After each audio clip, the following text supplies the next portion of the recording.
नमस्कार दोस्तों, मैं देव्यांश आप सभी का स्वागत करता हूँ एग्जाम्स अड्डा में अड्डा टू गेट गोल। आज के सेशन में हम लोग बात करेंगे इकोनॉमिक्स के बारे में। इकोनॉमिक्स में भी जैसा भी हम लोग बात किए हैं हमारे इस चैनल के माध्यम से कि हम लोग 75 दिनों में फाइनल सिलेक्शन लेना चाहते हैं।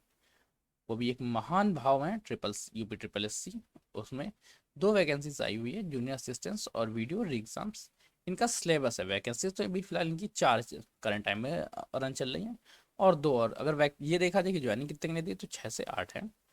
पर जूनियर असिस्टेंट्स वीडियो जिनकी तैयारी भी आप कर सकते हैं, ये री एग्जाम्स हैं, इनके सिलेबस हमारे पास हैं।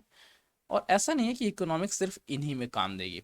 अगर इसके अलावा भी आप बाकी किसी भी सब्जेक्ट्स किसी भी एग्जाम्स की तैयारी कर रहे हैं, चाहे आप एसएससी के बारे में पढ़ रहे हो, चाहे आप सेल्फ पढ़ना चाहते हैं, या आप डिफेंस के बारे में पढ़ रहे हैं, अगर आपके इकोनॉमिक्स आपका सेशन है तो आपको ये सेशन देखना चाहिए, आपको ये काम देगा। चलिए अब बात कर लेते हैं। सबसे पहले तो हम लोग बात करेंगे विज्ञान की अर्थशास्त्र के बारे में कि अर्थशास्त्र होता क्या है, जो सबसे ज़्यादा जरूरी है। अर्थशास्त्र है क्या, विज्ञान की अर्थशास्त्र में करना क्या है। अर्थशास्त्र में केवल हम लोग धन के आगमन एवं निर्गमन के बारे में बात करते हैं। धन के आगमन, आप अगर कहीं नोट बना रहे हो तो इस तरह से आप बना सकते हैं, धन का आगमन और निर्गमन। सिर्फ यही दो चीजें हैं जिसको हम लोग इकोनॉमिक्स में अपने साथ हमेशा दिमाग में रखेंगे। इसकी साइंटिफिक परिभाषा के बाद में अर्थशास्त्र विज्ञान की वह शाखा है जिसके अंतर्गत हम धन के आगमन, प्रगमन, क्रय विक्रय एवं मूल्य का अध्ययन करते हैं। धन आया कहाँ से, जाएगा कहाँ से, तथा इसका मूल्य क्या है, इसके बारे में अध्ययन हमारा अर्थशास्त्र कहलाता है। अब कुछ महान अर्थशास्त्री हुए हैं जिन जैसे रॉबिन्सन, एडम स्मिथ, अल्फ्रेड और सल कॉल मार्क्स। इन्होंने क्या कहा है, रॉबिन्सन कहते हैं अर्थशास्त्र एक विज्ञान है जो मानव के व्यवहार तथा उसकी आवश्यकता एवं इच्छाओं की उपलक्ष्य उपलक्ष्य थोड़ा सा गलत है में वैज्ञानिक प्रयोगों के संबंधों का अध्ययन करता है। एडम स्मिथ, धन एक अर्थशास्त्र एक धन का विज्ञान है। अल्फ्रेड मार्शल, इन्होंने बहुत आसान बोल दिया, मनुष्य के व्यवहार का अध्ययन अर्थशास्त्र कहलाता है। वर्ल्ड इकोनॉमी फोरम है, इकोनॉमी फोरम गायब हो गया, यहाँ पे ले आओ world economy forum. World economy forum कहता है अर्थशास्त्र उस अवधारणा का अध्ययन है जो यह बताता है समाज किस तरह के दुर्लभ संसाधनों की सहायता से मूल्यवान उत्पाद तैयार करता है। अर्थशास्त्र का कला समूह में प्राचीनतम तथा विद्वान में नवीनतम और सामाजिक विद्वानों की रानी है, ये सैमुअल्सन ने कहा है। ये चीजें आप याद रखिएगा।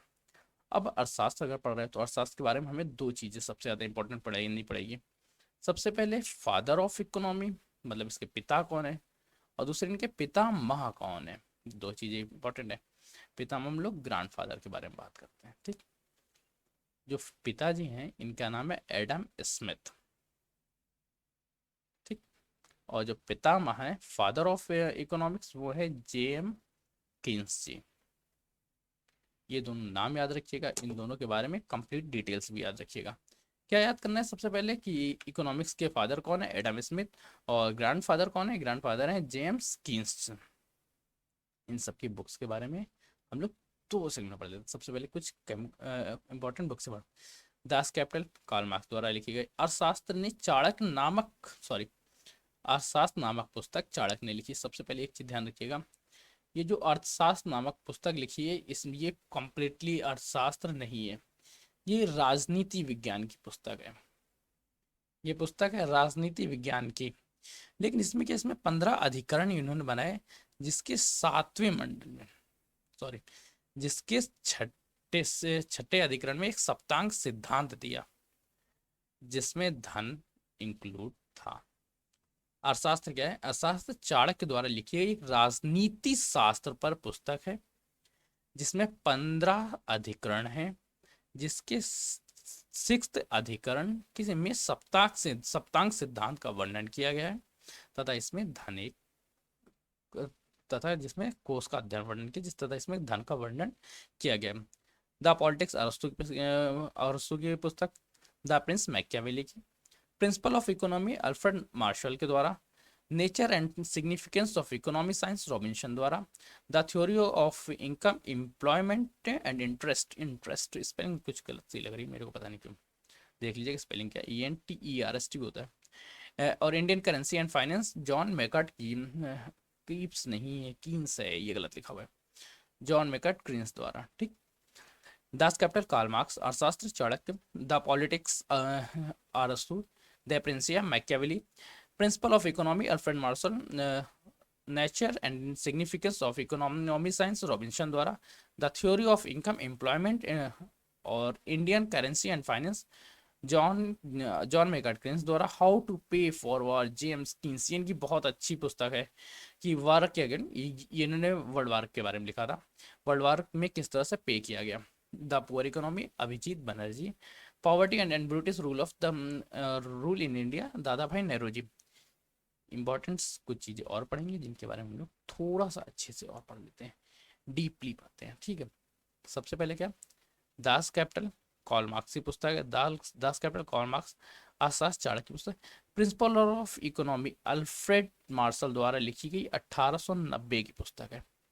अल्फ्रेड मार्शल ने प्रिंसिपल ऑफ इकोनॉमी कब लिखी? 1890। बोलिए, अल्फ्रेड मार्शल ने 1890 में प्रिंसिपल ऑफ इकोनॉमी लिखी। ये 2 बार पढ़ लीजिए, आपको फटाक से याद हो जाएगा। Nature and significance of economical science, ये 1992 में रॉबिन्सन द्वारा लिखी गई। 1932 ईस्वी में किसके द्वारा लिखी गई? 1932 में nature and significance of economic science लिखी रॉबिन्सन ने लिखी हुई एक पुस्तक, जिसको हम लोग बोलते हैं nature and significance of economic science 1932। The poor economy, next पुस्तक द पुअर इकोनॉमी 2012 में अभिजीत बनर्जी ने। ये वो पुस्तकें हैं कि ईयर्स लिख रहे हैं जिनको हम लोगों ने लास्ट ईयर पेपर्स में पूछा गया था या आगे आने वाले समय में पूछे जाने की उम्मीद है, उनके बारे में हम लोग उन्हें सबसे पहले पढ़ा। अब बात कर रहे थे कार्ल मार्क्स के अनुसार विश्व अर्थव्यवस्था। देखो, अर्थव्यवस्था क्या है, सबसे पहले हम लोग देखते हैं अर्थव्यवस्था होती क्या है। अर्थव्यवस्था को हम लोगों ने एक शब्द है ओइकोनो ओइकोनोमिया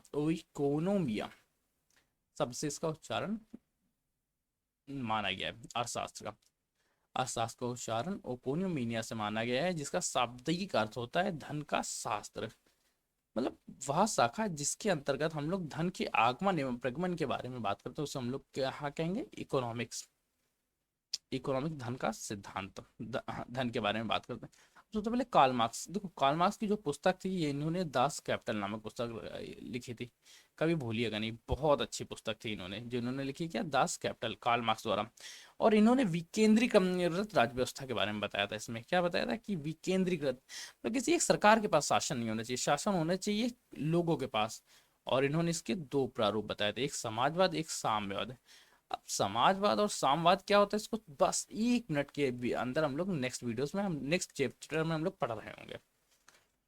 कार्ल मार्क्स के अनुसार अर्थव्यवस्था 3 चरण थे, वाणिज्यवाद, मुक्त व्यापार और पूंजीवाद। वाणिज्यवाद क्या था? 1500 से 1776 के बीच में। मुक्त व्यापार 1776 से 1850 के बीच में। और इसी को हम लोग औद्योगिक क्रांति का काल भी कहते हैं। दास कैपिटल में कार्ल मार्क्स ने बताया कि अर्थव्यवस्था के मुख्यतः 3 चरण है, वाणिज्यवाद, मुक्त व्यापार, पूंजीवाद। 1850 से अभी तक। मुक्त व्यापार का इन्होंने जो काल बताया वही औद्योगिक क्रांति का काल रहा है। औद्योगिक क्रांति आप हिस्ट्री में पढ़ेंगे या हम लोग हिस्ट्री में पढ़ेंगे। अर्थशास्त्र का वर्गीकरण की बात करें तो मुख्यतः 3 भागों में बांटा गया है, पूंजीवादी अर्थव्यवस्था, राज्य आधारित अर्थव्यवस्था, मिश्रण। पूंजीवादी अर्थव्यवस्था क्या है, एक रफली आइडिया। पूंजीवादी अर्थव्यवस्था में स्वामित्व निजी हाथों में होता है।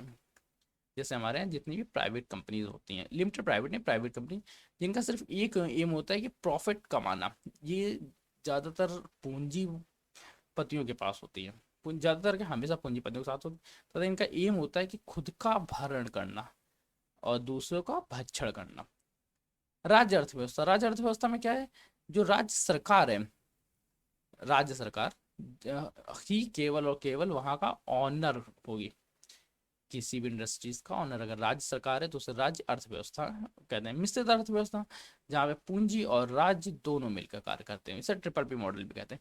अब इनकी डिटेल में बात करते हैं। पूंजीवादी अर्थव्यवस्था एक ऐसी अर्थव्यवस्था जिसमें उत्पादन के साधनों पर निजी स्वामित्व पाया जाता है। सिर्फ 2 लाइन आप लिख सकते हैं, पूंजीवादी अर्थव्यवस्था किसे कहते हैं? निजी स्वामित्व पाया जाता है। बस 1 लाइन लिखिए, आपको याद हो जाएगा।